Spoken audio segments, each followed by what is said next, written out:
हाय, मैं हूं Sajan Patel, strategic speaker and author and business coach. आज हम एक बहुत दमदार टॉपिक के बारे में बात करने वाले हैं, क्यों चाइना को हराना किसी भी देश के लिए नामुमकिन है। आजकल आप देख रहे होंगे बहुत सारी वीडियोस में, न्यूज चैनल पे आए दिन न्यूज आती रहती है। बहुत सारे देश चाइना के पीछे पड़े हुए हैं। बहुत सारे देश चाइना को अगले 10 साल में, अगले 20 साल में, अगले 25 साल में पीछे छोड़ देंगे। लेकिन according to the facts and figures I totally disagree with it. मैं बिल्कुल नहीं मानता इस बात को कि चाइना को हराना बहुत इजी है। अकॉर्डिंग टू मी चाइना को हराना नामुमकिन है। चाइना को हराना नेक्स्ट टू इम्पॉसिबल है। Reason behind it is, major किसी भी कंट्री की अगर हम बात करते हैं तो 4 सेक्टर्स होते हैं जिसके ऊपर एक कंट्री का इंफ्रास्ट्रक्चर बेस्ड होता है: banking, apparel, automobile and telecommunication. Once again, banking, apparel, automobile and telecommunication. आते हैं हम बैंकिंग पे। टॉप 4 बैंक्स में से बात करते हैं तो सबसे पहली बैंक आती है industrial and commercial bank of China, $4027 billion. वो नंबर 1 पे वर्ल्ड में आती है। अगर हम नंबर 2 बैंक की बात करते हैं, which is China construction bank corporation, which is $3377 billion. World के 3rd लार्जेस्ट बैंक की बात करते हैं तो उसका नाम है agriculture bank of China assets. उसके एसेट्स की वर्थ है $3287 बिलियन। वर्ल्ड की 4th नंबर की बैंक की बात करते हैं तो बैंक ऑफ चाइना लिमिटेड, जिसकी वर्थ है $3092 बिलियन। तो अब आप देख रहे होंगे ये वर्ल्ड की टॉप 4 बैंक्स की पोजीशन तो चाइनीज बैंक है। अब if we talk about the worth of the Indian banks, अब हम इंडिया से कंपैरिजन करते हैं।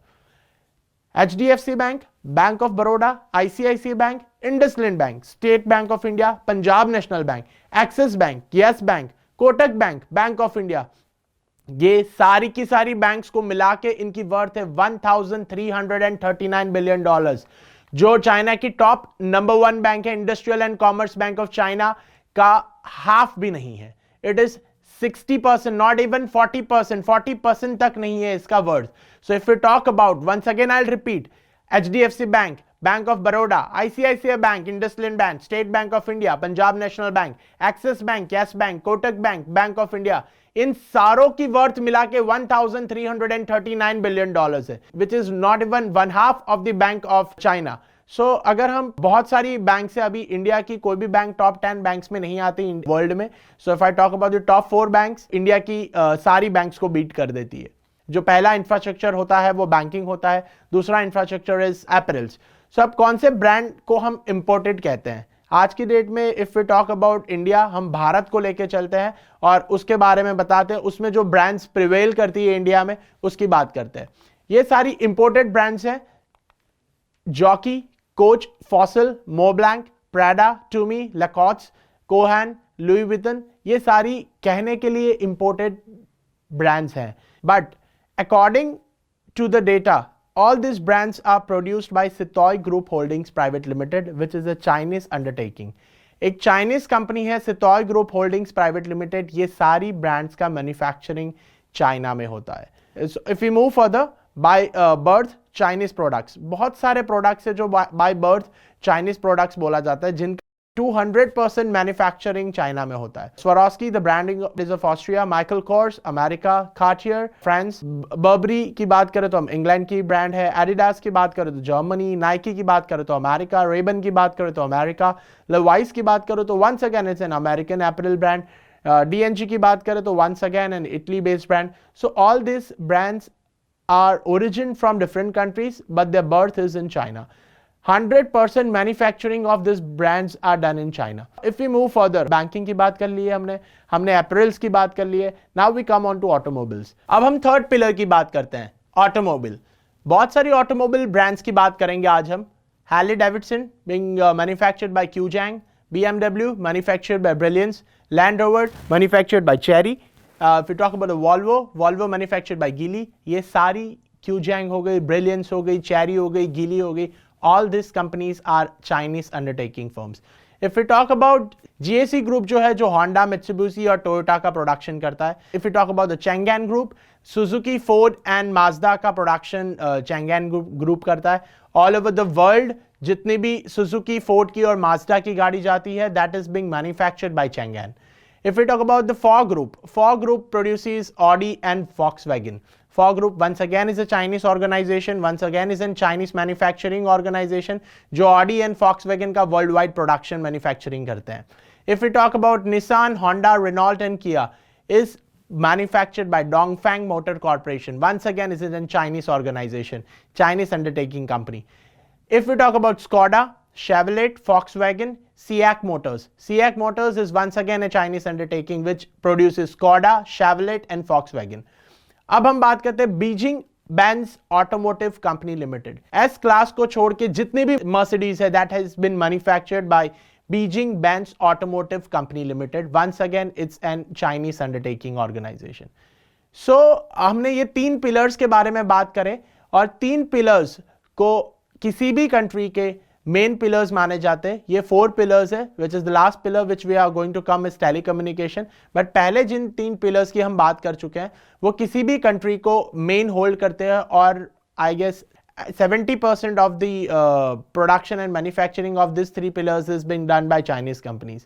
चाइनीज कंपनीज ने टेक ओवर कर रखा है. बहुत सारी मैन्युफैक्चरिंग कंपनीज है जो चाइना में प्रिवेल करती है, जो सारी कंट्री का ये 3 मेजर सेक्टर्स का प्रोडक्शन चाइना करती है. नाउ हम 4th पिलर की बात करते हैं. हम 4th पिलर पे आते हैं, टेलीकम्युनिकेशन. टेलीकम्युनिकेशन में नाम आते ही अगर हम मोबाइल्स की बात करें तो लग्जरी में एप्पल आता है. So Apple is an American company but manufactured in China. If you talk about the Chinese brands जैसे कि MI, Oppo, Vivo, Micromax, ZTE, LeEco, Huawei, Gionee, Lenovo, ये सारी की सारी जो ब्रांड्स है which are all 100% Chinese brands जो China में ही मैन्युफैक्चर हुई है. कंपनी भी चाइनीज है but MI, Oppo, Vivo, Xiaomi, ZTE, LeEco, Huawei, Gionee, ये सारी के सारी ब्रांड्स इंडिया में रूल कर रही है और यही सारी चाइनीज ब्रांड्स है. There are few companies they have part of their production in China and half of their production in their native countries like Samsung and Nokia जो अपना पूरा प्रोडक्शन चाइना में नहीं करते. Some of the production they do in China and half of the production in their native companies.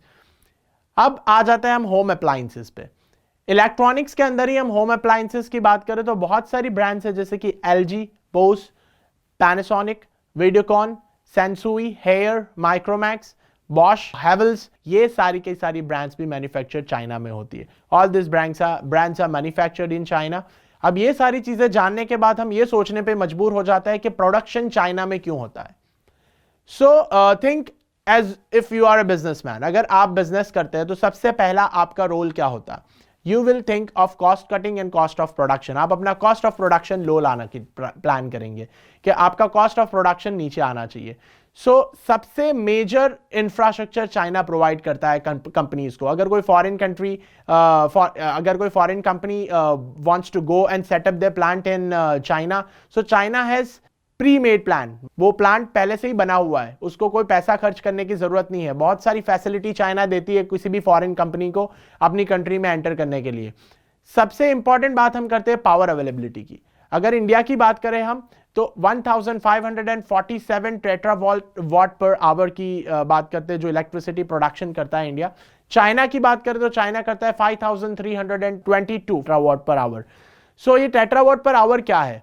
ये cost of electricity automatically कम करती है because जहां सप्लाई ज्यादा है इलेक्ट्रिसिटी की ऑटोमेटिकली वहां पर प्रोडक्शन ज्यादा हो सकता है, वहां पावर कट्स कम होंगे, ऑटोमेटिकली का कॉस्ट ऑफ प्रोडक्शन कम आ जाएगा. इंडिया में अगर प्रोडक्शन ऑफ द इलेक्ट्रिसिटी ही कम है तो automatically we won't be able to give full supply of the electricity to all the industries. Power cuts भी होंगे, मैन पावर वेस्ट होगा, बहुत सारी चीजें होंगी जिससे कॉस्ट ऑफ प्रोडक्शन बढ़ जाती है ऑटोमेटिकली. अगर आप किसी भी चाइनीज को पूछेंगे when was the last power cut in China, ध्यान से सुनना, अगर आप किसी भी चाइनीज से पूछेंगे when was the last power cut in China, उसे याद भी नहीं होगा. Because the last power cut which entire world knows was in 2008. 2008 के बाद चाइना में कोई पावर कट नहीं हुआ है और वो 2008 में भी जो पावर कट हुआ था that was just due to a heavy snowstorm. Heavy snowstorm की वजह से 2008 में पावर कट हुआ था. उसके बाद आज तक we are in 2021. It has been more than 13 years there has not been a single hour power cut in China. कभी भी 1 घंटे के लिए भी बिजली चाइना में नहीं गई है. So if you see the infrastructure, less power cut automatically does less utilization of resources. अगर आपका पावर कट कम है तो आप अपने रिसोर्सेज को ज्यादा यूज कर सकते हैं, there is more utilization of resources. Less power cut means more utilization of resources, आप अपने रिसोर्सेज को और अच्छे से यूटिलाइज कर सकते हो, आप प्रोडक्शन कैपेसिटी बढ़ा सकते हो। आपकी पावर कट कम होगा तो आप प्रोडक्शन कैपेसिटी अपनी बढ़ा सकते हो, आप अपने वर्किंग आवर्स बढ़ा सकते हो, अपने मैन पावर की वर्किंग आवर्स। अगर आपके मैन पावर काम कर रहे हैं, पावर कट हो गया तो वो क्या काम करेंगे, it would be a waste of time, it would be the waste of the man power per hour. So ये सारी चीजें अपने आप प्रोडक्शन कैपेसिटी को बढ़ाती है। पर पर्सन प्रोडक्टिविटी बहुत रिड्यूस हो जाती है, पर पर्सन प्रोडक्टिविटी बहुत रिड्यूस हो जाती है अगर ज्यादा पावर कट होता है तो। इसलिए पावर कट कम होने से अपने आप प्रोडक्टिविटी बढ़ जाती है। Next we come on the cost of labour. Automatically entire world knows that China से ज्यादा एआई में, विच इज आर्टिफिशियल इंटेलिजेंस में, इन्वेस्टमेंट चाइना से ज्यादा किसी भी कंट्री ने नहीं किया। यूएस को तक पीछे छोड़ दिया है चाइना ने। सो चाइना की इन्वेस्टमेंट सबसे ज्यादा आर्टिफिशियल इंटेलिजेंस में है।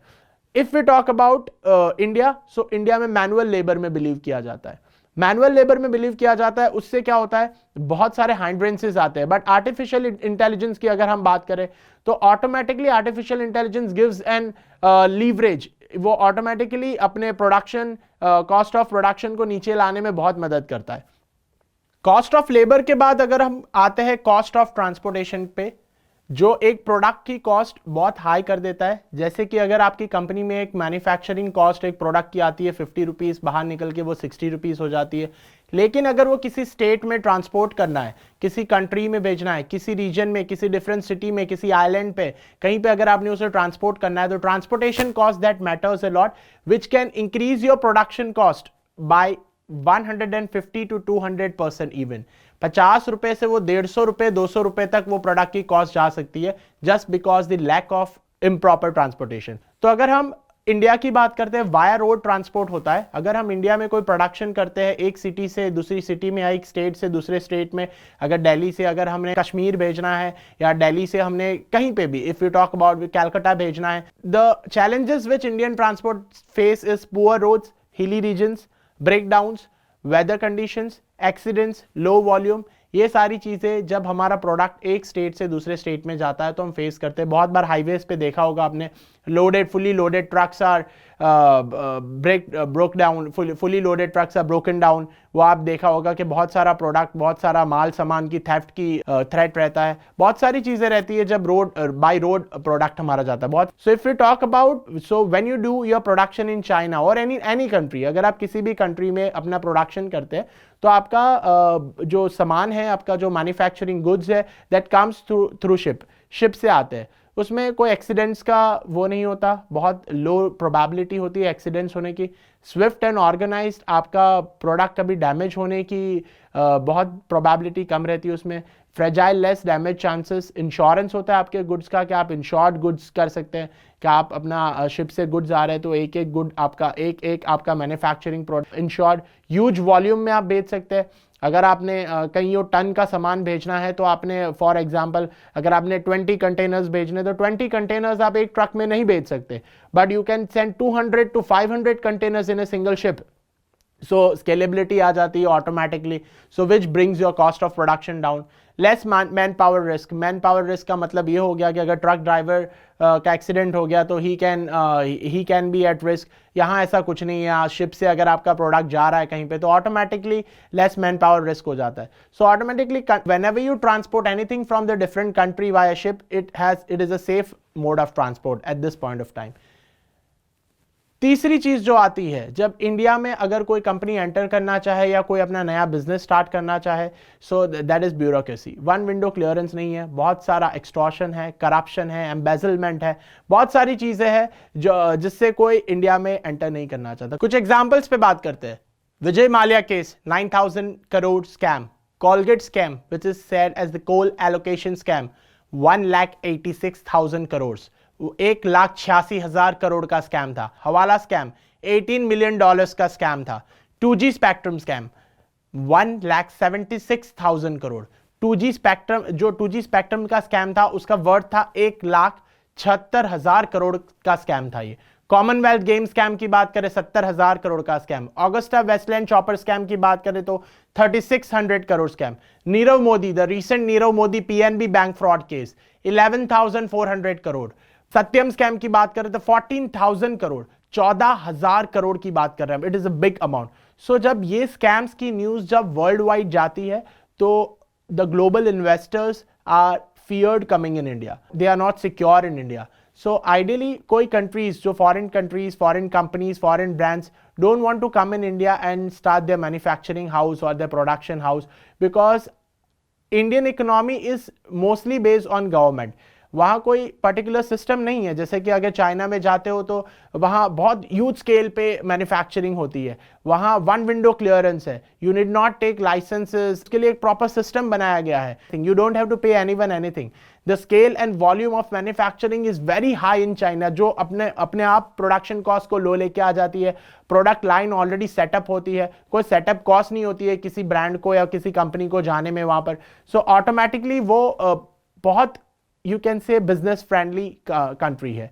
सो अगर किसी को अपना बिजनेस स्टार्ट करना है तो वो चाइना जाएगा, अपना प्रोडक्शन कॉस्ट लो लाना है तो वो चाइना जाएगा, वो इजीली ईज ऑफ मैन्युफैक्चरिंग जानी है तो he will go to China. So ideally ये कुछ डिफरेंसेस है जो चाइना को इंडिया से डिफर करता है। अब वापस हम आते हैं आर्टिफिशियल इंटेलिजेंस पे। आर्टिफिशियल इंटेलिजेंस पे चाइना इतना इन्वेस्टमेंट क्यों कर रहा है? बिकॉज चाइना बिलीव करता है स्केलेबिलिटी में। वर्ल्ड में टॉप नंबर पे इन्वेस्टमेंट में चाइना आता है आर्टिफिशियल इंटेलिजेंस में। The reason behind it is कुछ बेसिक फैक्टर्स है आर्टिफिशियल इंटेलिजेंस के और रोबोटिक्स के। सबसे कम एरर आते हैं रोबोटिक्स, फ्यूअर एरर्स। अगर हम नॉर्मल मैनुअल वर्क की बात करते हैं और रोबोटिक्स की बात करते हैं तो एरर्स ना के बराबर आते हैं। तो उससे क्या होता है, हायर क्वालिटी ऑफ प्रोडक्ट निकल के आता है। The product quality becomes much better as compare to the manual way of working. Less down time. कभी मशीन ये नहीं कहेगी कि मैं थक गई हूँ, मुझे टाइम चाहिए, मुझे ब्रेक चाहिए, मुझे टी ब्रेक चाहिए, मुझे ओवर पे चाहिए, कोई एक्सीडेंट हो गया तो मुझे चोट लग गई, या एक्सट्रीम यूनिफॉर्मिटी में कि बहुत ठंड है, बहुत एक्सट्रीम हीट है, ये मशीन नहीं कहेगी। So machine has many, so if I talk about the robotics के पास बहुत सारे हमारे पास एडवांटेजेस होते हैं रोबोटिक्स के। हायर प्रोडक्टिविटी, ऑटोमेटिकली ऑब्वियसली जब फ्यूअर एरर्स होंगे, हायर क्वालिटी निकलेगी तो प्रोडक्टिविटी अपने आप ऊपर आ जाएगी।